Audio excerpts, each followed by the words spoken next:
minutes after 2 o'clock, so we're going to get started. I'm Mark Hennessy. Welcome, everybody, to our Sunday summer presentation. We're very excited to have Mark Neuzil, who is going to be talking about mostly about his book on canoes, which I'm super excited to see and hear. Mark is a University of St. Thomas professor, has written 8 books, and would have some for sale here, of course. I'm kind of a non-profit, but that's, yeah. So fantastic, and is an expert on canoes. So I'm excited, and I just learned that he and his family are heading out for their 24th, is it? Canoe adventure, and I was glad to hear this because I've always wanted to get in there. They're going on the Crocodile River, which is usually the one entry point in the Boundary Waters that never gets taken. So they're getting it because it's kind of an in and out sort of thing. But so they do a lot of canoeing. So they are practitioners of the family. So that always makes me happy. So with that, we'll turn it over to Mark. Thank you. Thanks for coming out on such a nice day. And you're probably thinking, when is this guy? I'll have you out here by 6:30. Easy. Depending on how many questions there are. Or what is happening now? Find a new place. On the headphones trail, it's already started, yep. Okay. This is, as Mark said, I'm going to talk mostly about history of the canoes with some little side channels here and there. I want to give credit to my late co-author, Norm Sims, who passed away last year. Who was a professor and a whitewater canoeist and a canoe racer, and John McPhee from the New Yorker, who wrote the foreword for our book. And this is a picture painting from Winslow Homer that's owned by Harvard. There's an interesting backstory behind this. Harvard never gives you any of their paintings for a book cover. They don't allow it because they don't want type. They don't want type. They don't want type over the painting. So we had to negotiate this long negotiations with Harvard about, well, this is the perfect cover because, this is me, this is Norm, that whole thing. And Harvard said, well, we'll do it under one condition, that on the interior of the book, you have to run the whole painting full size with no type on it. So it's the only painting that's in there twice. And that's Harvard. And then what we didn't recognize was the fact that was U.S. rights only, which I didn't read the fine print well enough. So when we had a Canadian publisher pick up the book, we couldn't use the Harvard image anymore. Oh my goodness! So we've got these 4 birch bark canoes from Ferdy Good, a friend of mine in Wisconsin who builds these, one of the few birch bark canoe builders left. And he was kind enough to let us use this just for the Canadian edition only. So all of these royalty things are, anyway. So we're going to talk about the history of the canoes. This is one of my favorite boats. This is a boat made by a man named William English, who is Canadian, and he built this boat in 1850. And it's all wood construction. Now those of you that are sharp-eyed, we're going to look at this and you're going to notice a couple of things that stand out about it. What are those 2 things?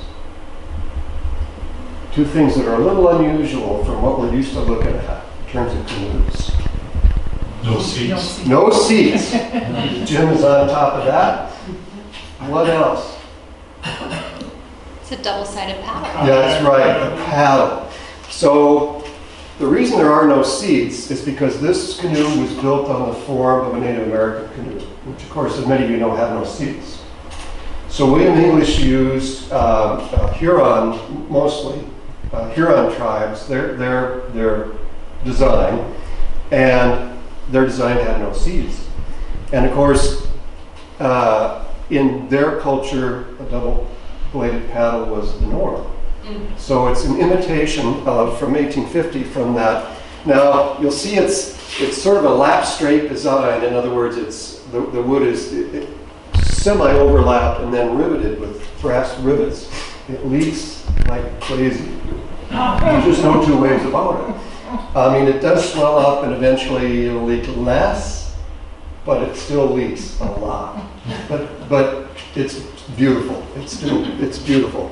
Now, there's one other thing about it that's a little out of the ordinary, that's harder to spot, and that it has little deck. You see, it has little bitty decks. And that's going to be a style you'll see that kind of goes away at the beginning of the 20th century. So canoes are ubiquitous in the United States. In the last few years, right before COVID, canoes passed kayaks in terms of total sales. For many years, kayaks outsold canoes because you can get a kayak for $200 at Walmart and it's plastic and you can set it outside and nothing will ever happen to it. And some of the canoes are like that too. But for about a 10-year period, there were more kayaks sold in the US than canoes. But right before the pandemic started, that started to shift again. And then when the pandemic hit, they're about half and half in terms of sales. But there's 21 million canoeists in the US, more or less. More or less. There aren't very many sailing canoes left, however, and these are rare. This is a design from a man in Wisconsin named Todd Bradshaw, who's now retired, who was the last manufacturer in the United States to build sails for sailing canoes. He had a loft, he had the whole setup. He could have made sails for anybody, but he specialized in sails for sailing canoes. But it's a lot of crawling around on your hands and knees and sewing and the big sewing machines and the whole bit, and so he got wore out by it. And he could find no buyers for, so if any of you guys are looking for a side hustle, you can talk to Todd and you can start sailing with sailing canoes. These are beautiful boats and were popular in the 1920s. Canoes were also used for racing, and these are two of the best racers. This is Eugene Jensen and Pete Estes. Eugene Jensen, many of you probably have had a Jensen designed Winona canoe, and it'll say Jensen on the side. That's this guy. So one of the reasons that Winona canoes are popular is that they're fast. And they're fast because if they're a Jensen design, he was a racer, and he wanted his boats to be fast. And so the reputation of the Winona canoes since the 60s, since they started building them, were as boats that were very fast. And there used to be a race from Bemidji to Minneapolis. And wouldn't it be great if we could do that again on canoes? And these guys, Jensen and Estes, were the two fastest. And they ended up being claimed to be the world's fastest canoeists. And I don't doubt that they were. It's interesting that they were sponsored by a car company. Anybody else pick up on that? Nash Automobiles? I don't know what that means. But they're sponsored by a car company. Jensen also takes credit for inventing the bent shaft paddle. There's some doubt about that. There were more than one person who took. I'm going to take credit too. So let's just all spread it around, and we can all take credit for that. Canoes are a North American vehicle transportation, and as we will see, pretty uniquely North American, but they have spread to other cultures. This is in the Czech Republic, and this is an old campaigner that survived, but the bar owner, you don't waste anything in the former Soviet states, we'll put it that way. And so he took this old canoe and he made it into a sign for his bar. And so my wife and I lived there for a while, and Jan Svatoš is the name of the restaurant, and right around the corner is his follow the canoe. You'll get to the place where you can pull off and have a beer, which is pivo in Czech. And any Czechs out there? Anybody with Czech heritage or Central European? Yeah, all Slavic languages. 26 crowns for your beer, which is $2. A little bit less. A little bit less. So, waste not, want not, I think is the lesson here on this one. In England, there's not the greatest movie, but it's got Trevor Howard in it, so it's pretty good.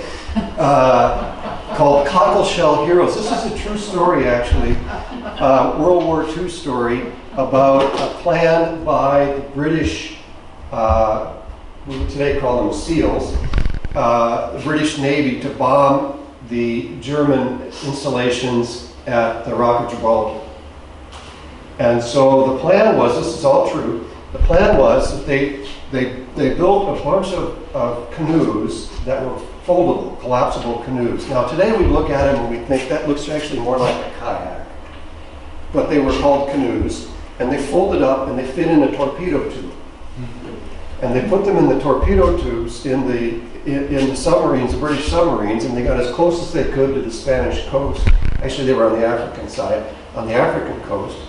And they eased out, I think there were 6 of them to begin with, eased out 6 of these canoes out of the torpedo tubes, two sailors per canoe, and off they went to bomb, successfully, bomb Gibraltar, the German ships.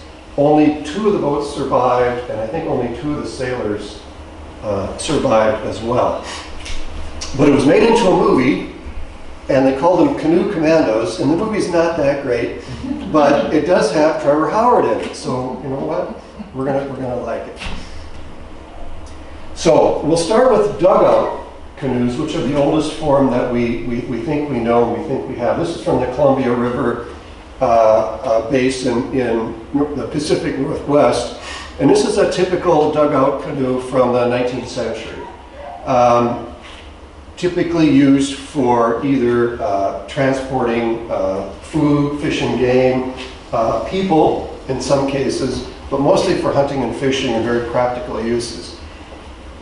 This one is interesting in that in all of the work that we did, Norm and I did, especially in the tribes from the Pacific Northwest, it was almost always the case that the female member of the party was in the back of the canoe, was in the stern, and the man always was standing up poling, and the women were steering. And then, of course, in the Pacific Northwest, you see some really ornate canoes. These are Haida canoes, and these were built for ceremonial purposes, but you can get the idea of the design. These are built from a single cedar tree. They've got the fancy paint on them. They held several canoeists at once. They're built for the Pacific Ocean. Some of the trees used to build these boats were 800 years old. Redwood trees that were 800 years old. And if these were working boats, they would be for sealing and fishing and so forth in the Pacific Ocean, which is why they've got the really steep bow and stern to survive the big waves out there.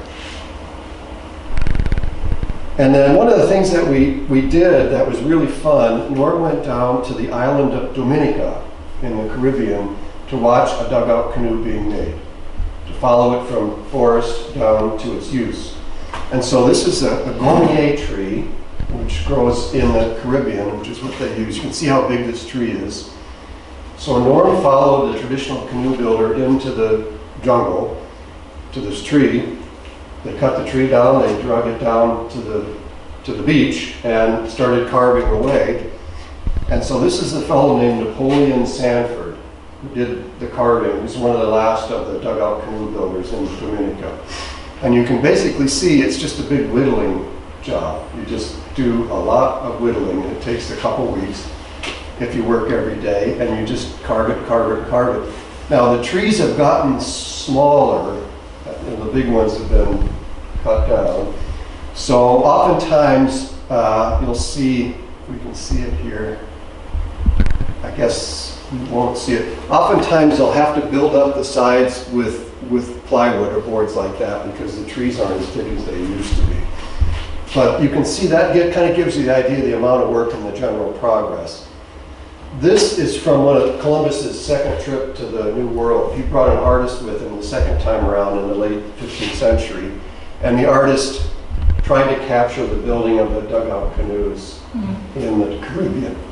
So you'll see that they had only stone tools, they had some shells, they had no iron, of course, no Iron Age tools.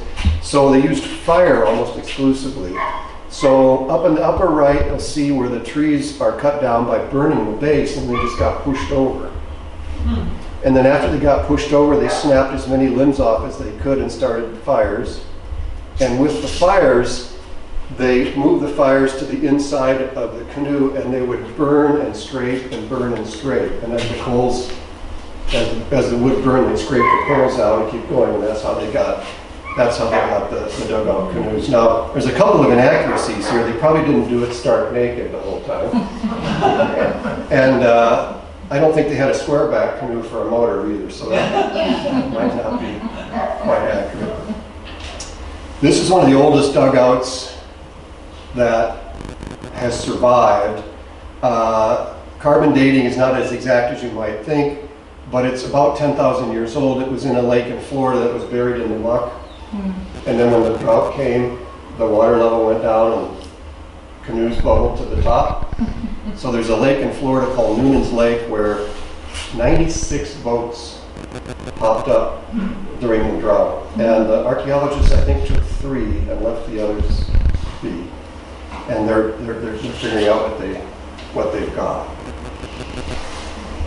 But in this part of the world, of course, birch bark canoes were king because this is where the birch trees grew. So you did see some dugout canoes here, but they were mostly birch bark canoes, and it's a much better material and easier to make. So this is the paper birch tree, sometimes called the canoe birch. And you've all seen these.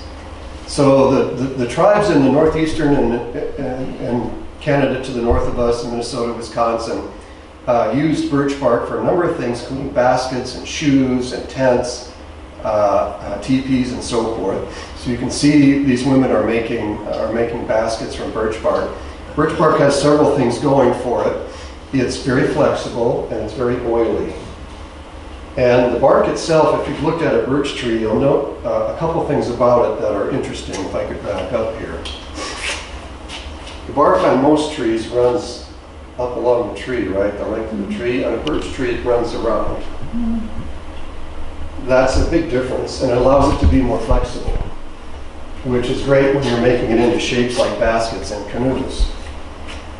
So a typical way to do it would be to find a flat spot, a sandy soil, scrape it flat, and then drive a bunch of stakes into the ground.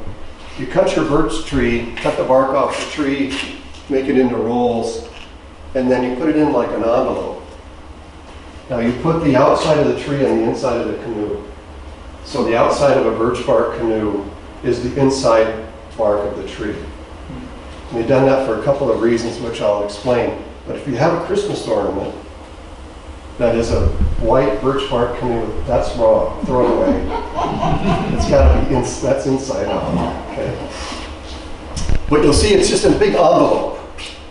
And the bark is just folded into this envelope like this, and then it's slowly spread with hot rocks, and gunnels are put on, and so on, until you get to get the shape you want. If you want a big bow or a stern, you bring the end up a little bit, you bring the other end up a little bit. But that's the basic process. And then you can see as the bark starts to take shape, we've got this fellow putting in a gunnel. He's working on lashing it. The basic materials are, of course, birch bark. The planking is usually cedar, and the ribs are cedar as well, white cedar, which would have grown in this area, of course. The gunnels could be cedar, but they're also often ash, a harder wood, slightly harder wood, as are the thwarts. The lashings are really interesting, though. The lashing that they prefer to use is from a black spruce tree, the roots of a black spruce tree. There were 2 reasons for that.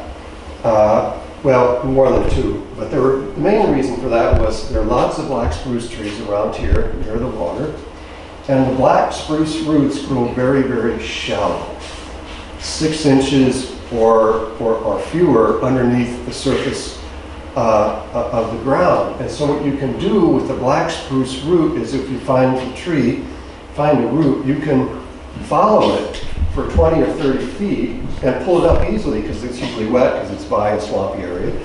Pull it up and you've got 60 feet of rope. And the roots are about the diameter of your little finger. And you wind it up and you're good to go, except you're not good to go because it's round. And to get a nice, tight, cinched knot, what they would do was they would take that root and they would split it in half, 60 feet, right down the middle with a crooked knife. And this is really hard to do. I tried it. I didn't have a crooked knife, but I had 60 feet. And I went, whoop, I got 59 feet. Whoop, I got 56 feet. It's hard to get it all the way down, but you want a flat side to get it tight. So the flat side goes against the canoe as you're wrapping it, and it gets tighter that way. And then that's what this little fella here is doing. He's like working on the gunnels.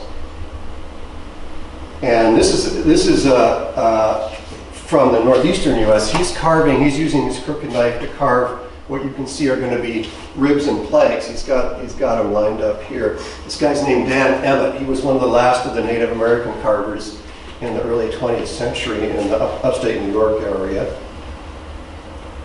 And then you wonder about the glue that holds it all together, right? And we always see it here as black. It's always black. It has three main ingredients. One is animal fat. So in this area, that was almost always bears. Bear fat. Well, I gave a talk in the Midlands of England one time, and a guy in the back raised his hand and says, I need to make some pitch for my birch bark canoe. What do I use? And I said, bear fat. He said, we don't have any bears in England. I said, it doesn't have to be bear fat. It doesn't matter. But he was very concerned. He was going to import bear fat from, you don't need to do that. So animal fat, bear fat usually. And then it's mixed with the sap from that black spruce tree that I just talked about. So you take the sap, it doesn't have to be the black spruce, but it usually was because they're the ubiquitous trees. And you heat it and you stir it and heat it and you stir it. And then to get it black, they just threw a little charcoal in it. And that's the black. So on the older canoes that we've seen, 19th century canoes, they're not always, the stripes are not always black because they didn't necessarily add the charcoal. But it became kind of a thing among certain tribes, kind of an identifier, right? And we're going to use charcoal. Those Hurons are not going to use charcoal. So that sets our boat apart. And when you cook it, if you remember when we were kids, at least when I was a kid, you had the old pink bubble gum that came in the squares, like Bazooka Joe and those kinds of bubble gum. And you chewed it for a while till your teeth hurt. That's the consistency of this stuff when it's ready. You can take it and you can stretch it, and it's super sticky. You can stretch it, and then you just eat, and you get it all stretched, and it sticks, and then it hardens. It does flex a little bit, and that's what they used. And the beauty of that is, if you run into problems on the trail, and you get a hole, you just go find a birch tree, you cut some bark off, you kill a bear, you butcher it, save the fat, and find a spruce. Normally they carry a little birch basket that had some fat in it that had essentially a repair kit in the bow of the boat, and you could fix it in a hurry that way. So that's what's going on here. Is they're doing that now. By the by the 1920s or so, the native builders who were still building birch bark canoes realized that bear fat and black spruce sap and charcoal was fine and dandy, but there was a lot simpler way to do it, and they replaced it with asphalt. So you'll see, if the canoes are like in the late 20s, early 30s, you'll start to see birch bark canoes with its asphalt. And in some cases they put the asphalt underneath the bear fat. So you got two layers of it. I've seen this in a canoe in Nisswa recently. It was easier, but it took something away from it, I think. Anyway, the asphalt. So this is the oldest of the birch bark canoes in existence that we know about. It's called the Ennis canoe, and it's from about 1760 or so, 1750. Birch bark canoes did not last as long as dugouts. They didn't get buried in the muck as much. They're a little less stout, And so we don't have a lot of old ones, but this is the oldest one, and you can see it's in multiple pieces. Why did this one survive and all the other ones didn't?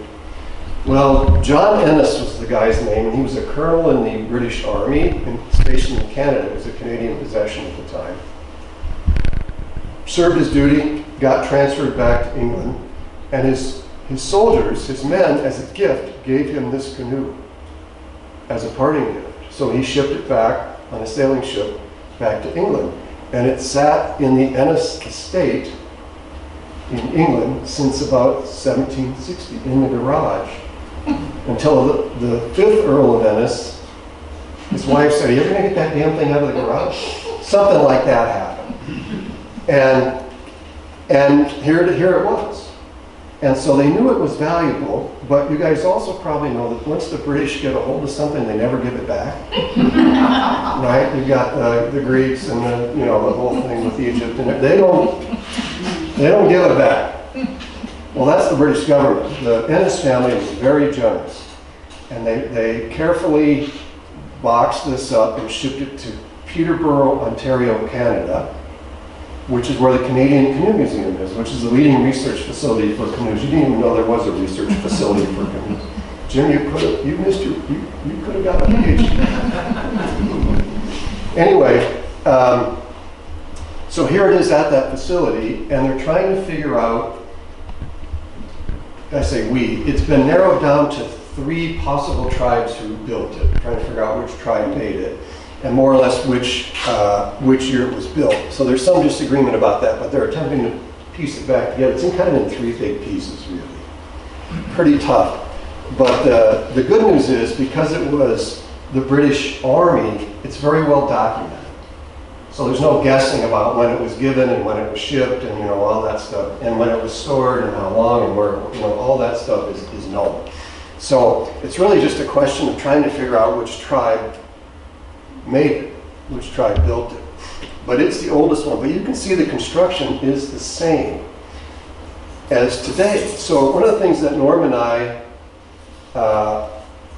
posited in the book was that one of the reasons that we wanted to do a book about canoes is that our idea was that there's only 2 artifacts, 2 Native American artifacts that were unchanged by white settlement. And the canoe is one. So in other words, the natives lived here for 5,000, 10,000 years or more. They engineered the canoe perfectly. By the time the French got here, they couldn't improve upon it, nor could the British. The British didn't even try. But the canoe was perfectly engineered over those 5,000 years. The second is the snowshoe, which was not known and not needed in Britain, really.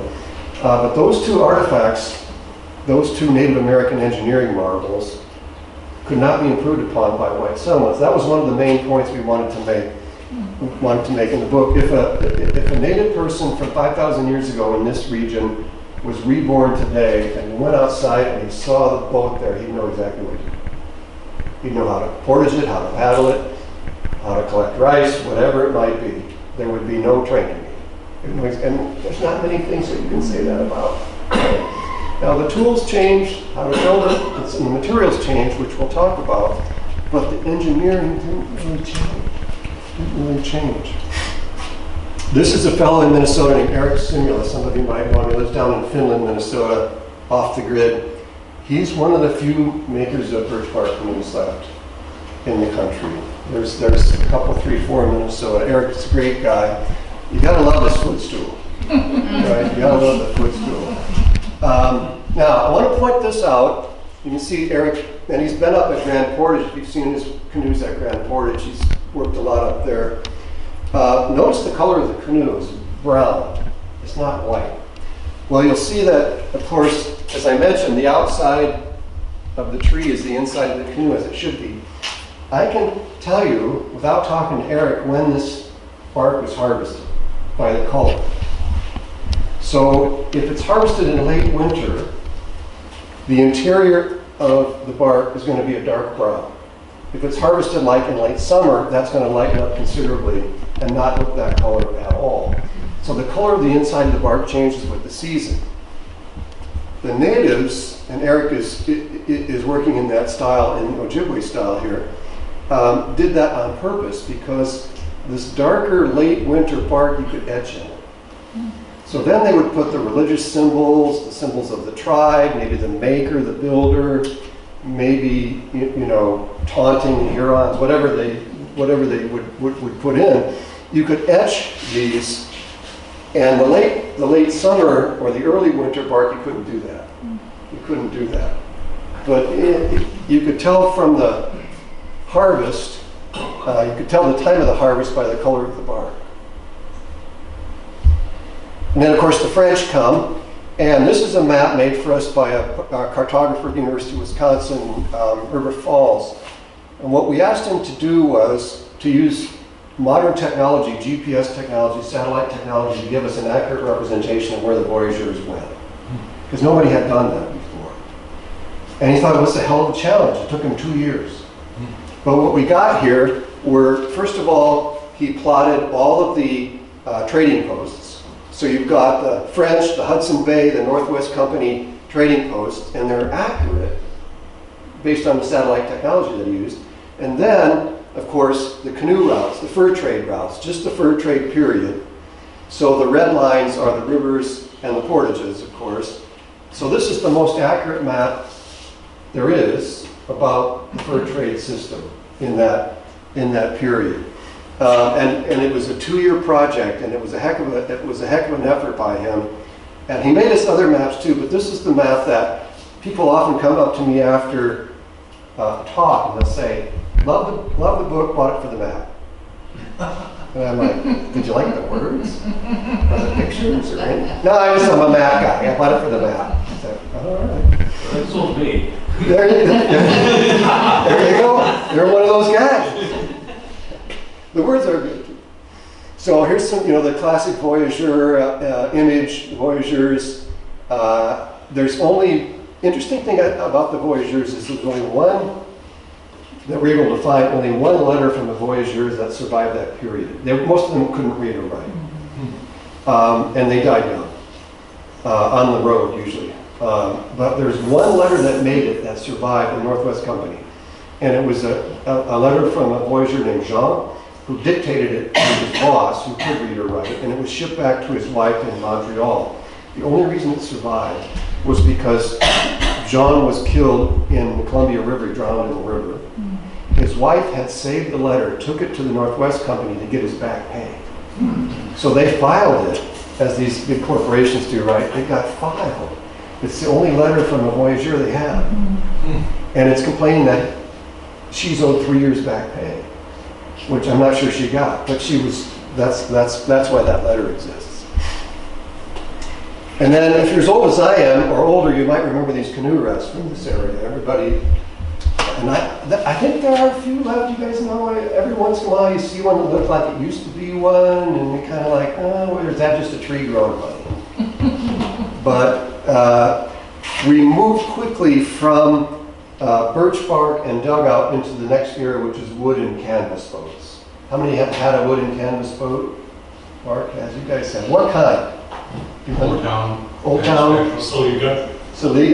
Old Town. Old Town. Anybody else?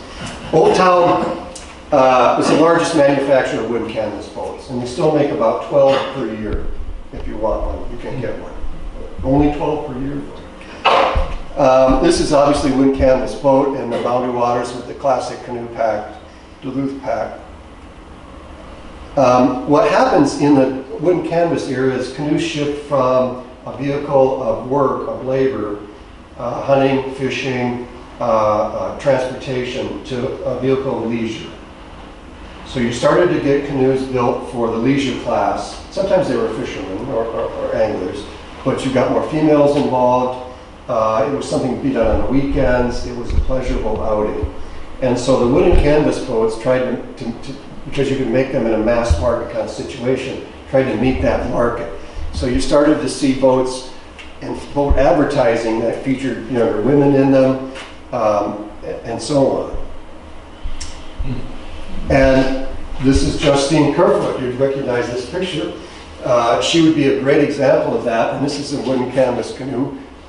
Could be a Saliga for all I know. There's several builders up here. It's up in the watercraft building. This exact boat is? This Yeah. exact boat. Wow. Yep. We're all gonna have to go up later and have a look at it. Do you know the builder? I'll look at It was it. Old Town. Was it Old Town? Yeah. It was, okay. Yep. Yep. Yeah, well, I can- 1929. so who had the Old Town? How do you tell an Old Town for sure, you know? The breastplate. Breastplate, and if the breastplate got knocked off, what else do you do? There's a serial number. Serial number, the tops of the diamond shape. The tops of the rivets of the bolts are shaped like a diamond. And that's how they, so if the breastplate's gone and the serial number's gone, and if they still have that, you know what you've got. When I give these talks, and I give a fair number of them, at the end, if you guys want to do this, it's fine. We'll go up and see it. Always somebody comes up and thinks it's like antique roadshow. Or they have a photo and they kind of hold it like this. And they come up and they go, can you have a look at this and see? And what they really want to say, is it worth anything? Like an antique. And you look at it and I'm just thinking, it's another Grumman. It's another Grumman. It's another Grumman. And it almost always, every once in a while though. But they always want to know what it's worth. And what do I tell them? It's worth a lot to you. Right. Yeah, because it's Grandpa's book, right? So it's worth a lot to you. $300 otherwise. Anyway. This is Tom Seavey's workshop in New Hampshire. Tom is a man who repairs wooden canvas boats. You can see the technology here. He's got a come-along, he's got a 4x4 pushing it this way, he's got the come-alongs pulling it this way, so he's stretching the canvas, stretch. Every day cranks on it a little more, and after about a week or two, he's got it stretched to where he wants it, as tight as he can get it. It's a misconception to say that canvas is glued. It's not glued. It just sits there. And it's tacked at the top, and that's it. So that's done for, if you glue it, you can't take it off again. And it's going to wear out eventually, right? Have you had yours re-canvassed? Do you still have it? Yeah, Have it redone? but not in canvas. I did it in Dacron. Oh, in Dacron, yep. Another recent innovation. It shrinks with heat. Yeah, you can put like Iron a or blow dryer. Yep. Well, that's the easy way. Yeah. I'm all for it. Yeah, easy. You got that right. Anyway, you can see how it goes. Now, there's a fellow down in Duluth that does some repair too. Alex Combe does it. Knife River. There's a few around that still do this sort of work. The key is on this is the secret sauce to make it waterproof. You rub it in and rub it in and rub it in, and it cures and makes it waterproof. You can kind of see how it stretches out and how it works. So there's Joe Saliga. So you had a Saliga. You guys have one in the collection? No Saligas. No Saliga. So he made about almost 700 boats, died in 2000. I love this picture because he's got the jaunty sailor's hat on, you know, and as a young man, there's one of his boats. And here's it's an interesting picture because he didn't make a whole lot of square back, but he did make some, and there's the motor. There's the motor for it. And my favorite part is the two guys looking at the map going, where the hell are we? That's my favorite part. But this is a redone Saliga from Jeff Dean from Wisconsin, and they are just beautiful boats. I mean, you just won't find a more beautiful boat than a Saliga. Of course, he was in Ely, worked out at Ely, made his canoes in Ely, and his wife was very much involved. And the photo, by the way, his daughter Nancy gave us this picture to use in the book. We're really appreciative of that picture. But that's a really good example of a Saliga boat. And of course, there's a lot of them in use still at the camps, right? Yep. A lot of them in use, and normally they're that baby blue color, which was his favorite color. Now, people think wooden canvas canoes are fragile, and that's false. And I'm going to show you this video clip here to prove that they aren't as fragile as you might think. So,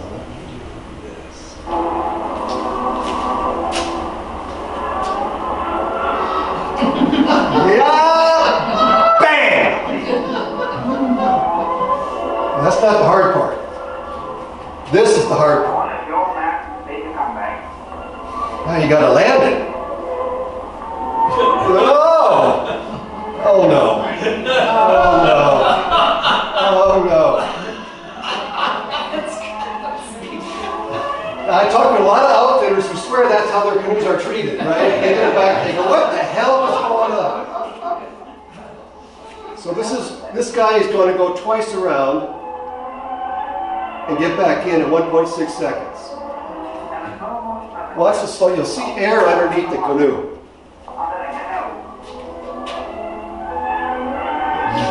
Bang, and then he's back in. So he had the world's record for that for a while. Pretty good, huh? And then we've all done this. You lose your paddle, and you go, how am I going to get back? You don't want to swim, so you do a little gunnel pumping.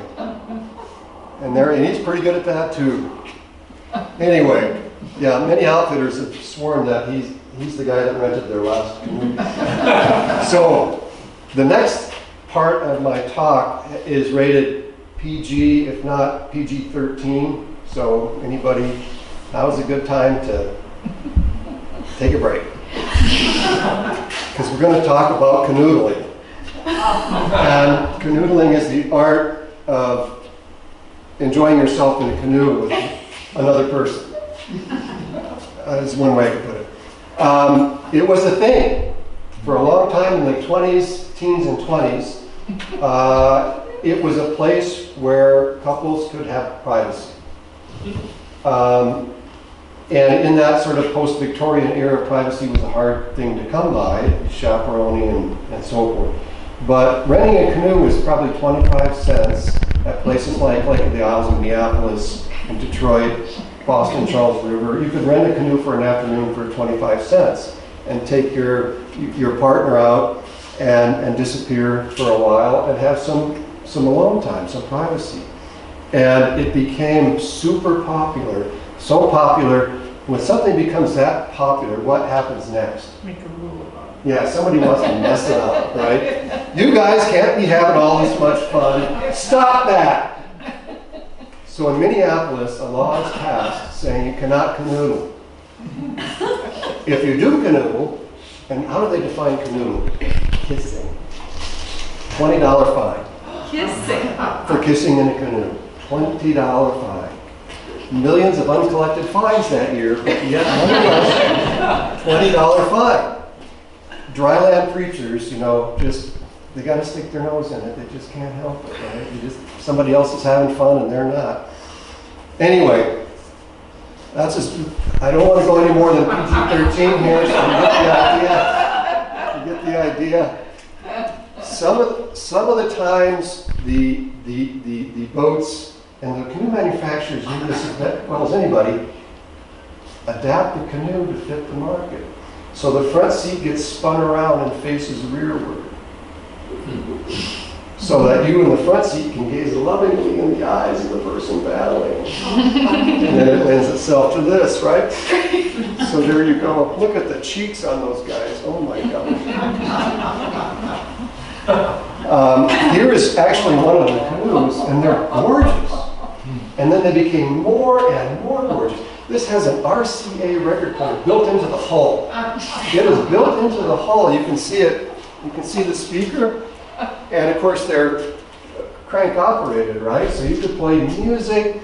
It's got a light. It's got flags. He's got a tie on. She's dressed up. Look at her hair. That's like a life jacket size haircut.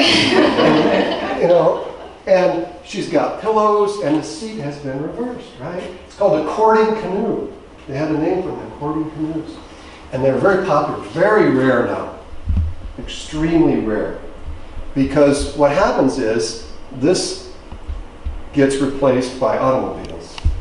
Canoes get replaced as a place for privacy and a way for couples to get away. It gets replaced. So it was a very brief period. Very brief period. But we're going to move forward to World War II. Wooden canvas canoes still going strong, but after the war, they get replaced by this man. This is Leroy Grumman. This is the man. He was building Hellcats for the Navy in Bethpage, Long Island when the war ended, and he had a hell of a lot of aluminum left. And he didn't know what to do with it. And his chief engineer had gone on a canoe trip in the Adirondacks in a wooden canvas canoe. When he left, it was 86 pounds. When he got home, it was 106. And he said, I think we can do better. And they took 2 aircraft wings and they flipped them and they bolted them together and they got a canoe. And it's got a keel. And Leroy said, I think we should start making these. We got a lot of materials left. So they converted an old bowling alley in Bethpage, Long Island, New York, to make Grumman canoes. And from 1951 until 1976, aluminum canoes led the market every single year. 25 years of dominance. Other companies got in on the act, including Alumacraft in Minnesota, but the aluminum canoes sold for anywhere from $130 to $160. They were cheap, they were indestructible. You could set them outside all winter, and people bought them as fast as they could make them. Everybody in here's probably been in an aluminum canoe. It's just Can't tip them? pretty stable with the keel, except on a super windy day, and then you're in big trouble. But this is Leroy Grumman in one of his first aluminum canoes. Aluminum had been used in boats by the French, but not very well. They made some aluminum boats for the French Navy. So there was some historical precedent for using aluminum in the maritime industry, but it never really went very far. But pretty soon, everybody's got one, and of course they're great for sporting outings. I mean, they're hot, and they're loud, and they're heavy, and all those things, but they were cheap and indestructible. So the trend in the canoeing in the 20th century I want to leave you with is builders either building them cheaper or lighter. Those are the 2 things they were after, either price or weight. And everybody pursued that in a different way, Grumman went after cheap. And at one point there was a promotion. If you bought Uncle Ben's Wild Rice and saved the box tops from Uncle Ben's Wild Rice, you got $50 off your canoe. You had to eat a hell of a lot of rice, but you could do it. So here we are right now. This is us. This is the old resort. Isn't that a nice photo? Yeah. So you can see in the background here, I don't know if you can kind of see, aluminum canoe in the background. There's a dory there, but I picked it because it does show you the canoes got used everywhere. It's just beautiful. This is the Alumacraft factory in Fridley. They were building them so fast they were just shoveling them out the door. That's not true. That's a lie. This was after the Fridley tornado. And yeah, in '66, and it blew these canoes all over hell, and they sold them anyway. Because you can't hurt them. You can't hurt them. So they just kind of shipped them out and, restacked them. But those are Alumacraft boats. And you can see the keels here, and you can see the seats, and so forth. So 25 years of dominance, but pretty soon fiberglass and Kevlar are going to come along in the 1960s and start to chip away at that market. And they do. Minnesota, of course, there were lots of makers. Fiberglass was an old material but not used in boats until the 1960s. Dolphin Company in Wabasha made the Dolphin. There's some ads for Dolphin canoes, of course. They're lighter, they were more expensive, but they were weight savings, of course, with fiberglass. And then you started to get other materials like Royal X. God rest its soul, Royal X company's out of business now. But Royal X canoes, the ABS canoes made from Royal X, were tough and cheap. And this is Old Town, a very famous Old Town ad. When they started making Royal X canoes in the mid-60s, they threw one off the 4th story of their building and bounced it. And that sucker snapped right back into shape and not a problem. So the Royal X company went bankrupt in 2014 and nobody bought the patent to the materials. It wasn't enough of a market to be worth it. So the scramble since 2014 is what's the next material that is kind of a hard plastic but flexible and does what Royal X could do. And that's what the companies are working on if they want them to be cheaper. But of course Kevlar went the other direction, right? Kevlar is invented at DuPont by a woman named Stephanie Chik-Wauk, a chemist. She's working on nylon stockings, and it was one of those serendipitous moments by which she came up with something that wasn't nylon anymore. They named it Kevlar eventually. But it becomes patented in 1965, and of course now the lightest and usually among the most expensive canoes are Kevlar. And this is, of course, a Winona example. Winona is the largest manufacturer of canoes in the world. When their factory is running at full speed, they can make 12,000 a year. That's a lot of boats. They ship them all over the world. They have one of the geniuses of Mike Chickanowski, who's the owner, was a distribution network.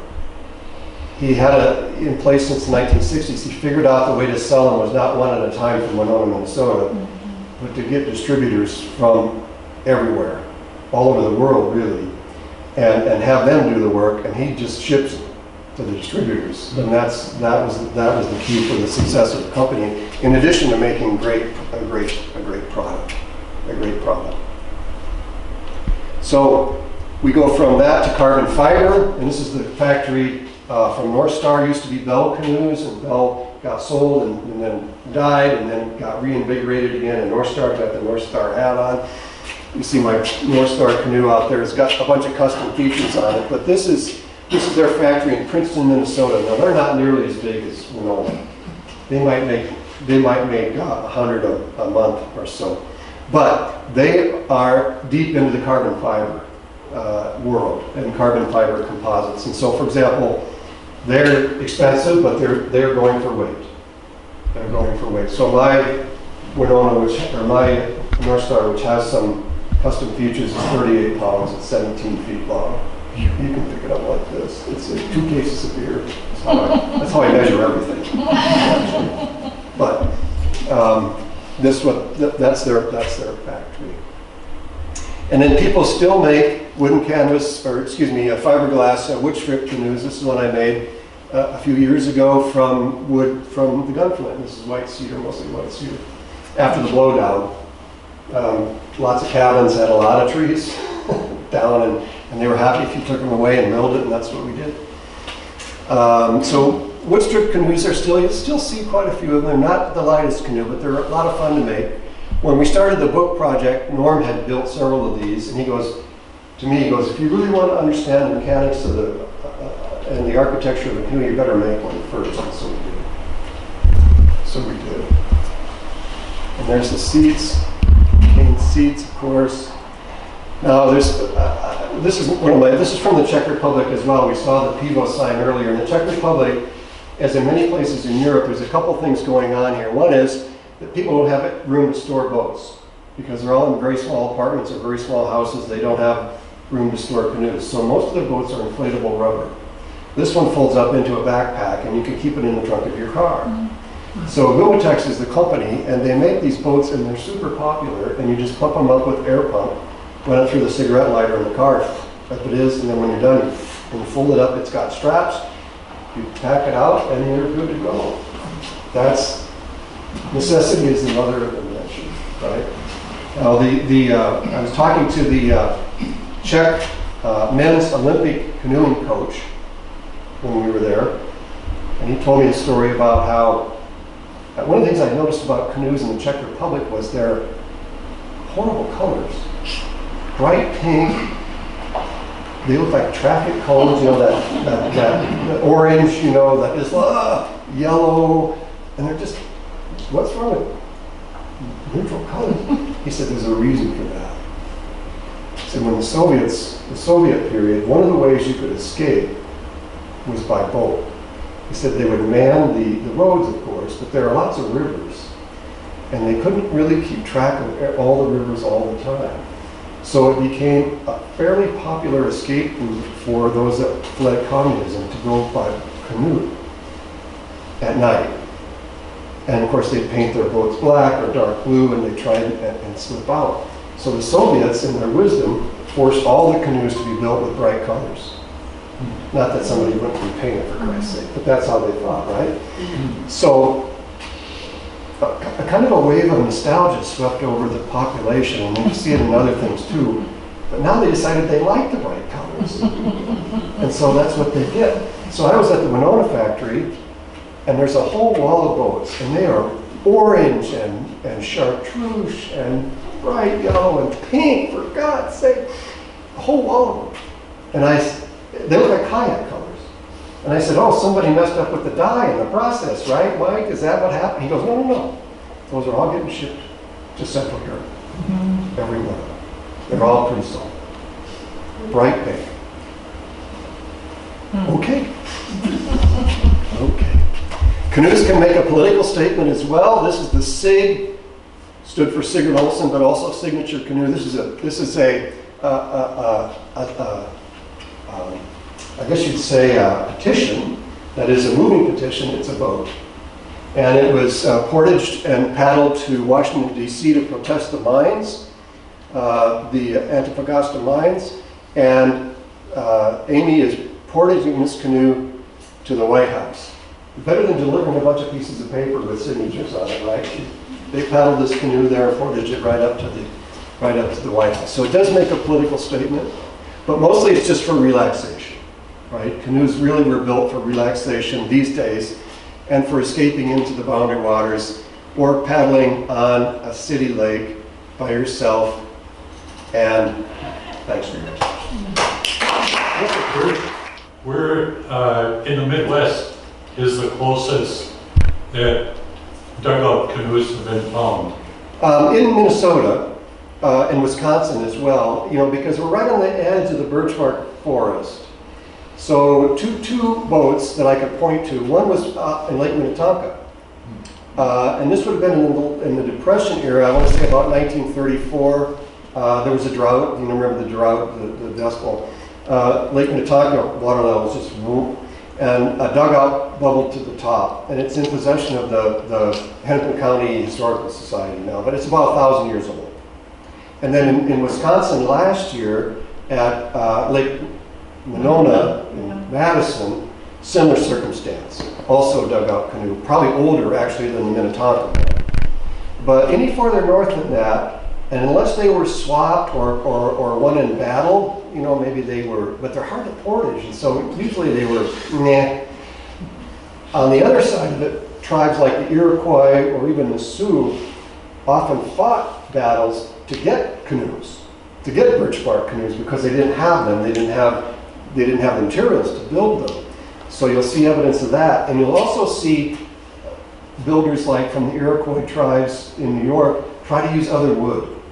Elm was the second most popular, and they're just god-awful ugly. It doesn't bend, it doesn't shape, it doesn't have enough oil in it, and they look like an origami canoe. It doesn't have those smooth lines. But they did work, but they would occasionally attack farther north to get better boats. Is there a age preference in the United States, the kayak versus canoe? Because my impression is like all young people want kayaks, but maybe that's just because they're cheaper, or I just wonder if you'd speak to that. I don't have data on age breakdown, but it is a fact that the kayaks are cheaper. There is also some evidence to suggest in the North American, the associations do this data collection, to suggest that it's easier to teach a child to paddle in a kayak. It's a little easier for them to learn. They're closer to the water, a little bit easier to steer maybe. So that's some of the evidence of that. But price is the big thing. When companies like Walmart started selling them for dang near cost, the canoe manufacturers had to decide, can we keep up with this or not? And you saw companies like Pelican, some of you may have been in a Pelican canoe over the years. They were trying to hit that low-end market.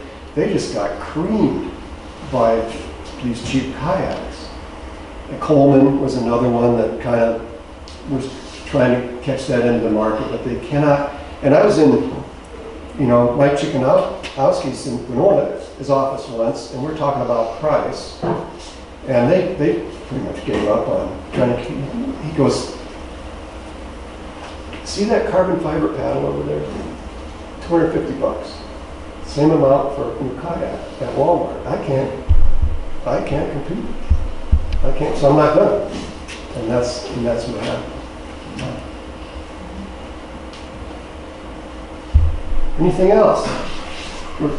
Kind of weird, when does a canoe become not a canoe? Like characteristics that all of a sudden you flatten the back? It's, Make it look like more. Norm, when we were working on this project, we decided that the deck was the key. If it has a full deck, in other words, a real kayak, not the plastic ones from Walmart. Somebody from Walmart probably watched this, I'm gonna get sued. But we decided that the deck was a good way to define it, as well as a double-bladed paddle and how low to the water you are, some other technical specifications. But we decided that the deck was a good way to handily describe it. And then we also talked, and you mentioned youngsters, stand-up paddle boards too, which is another burgeoning market. But again, you got to be acrobatic. I mean, you got to have good balance, which I do not have, to run one of those things. And the next thing that they're trying to do, and I was at the Gray Duck facility here about a month ago or so, and they do stand-up paddleboards and canoes in Roseville. They're trying to develop a stand-up paddleboard to fish off of, with a chair. So it's a paddleboard with a sliding chair that you can sit on, and I fish a lot. And there's zero chance I'm going to do that. Because you're going to end up in the water. I mean, anyway, that they think, and they're betting on that being a part of the market. So you take you got your paddle board, and it's got 2 rails on it and an aluminum seat, and it slides in, it locks in, and it's about as high as this bench. And they say, let's go fish. So we'll see. Well,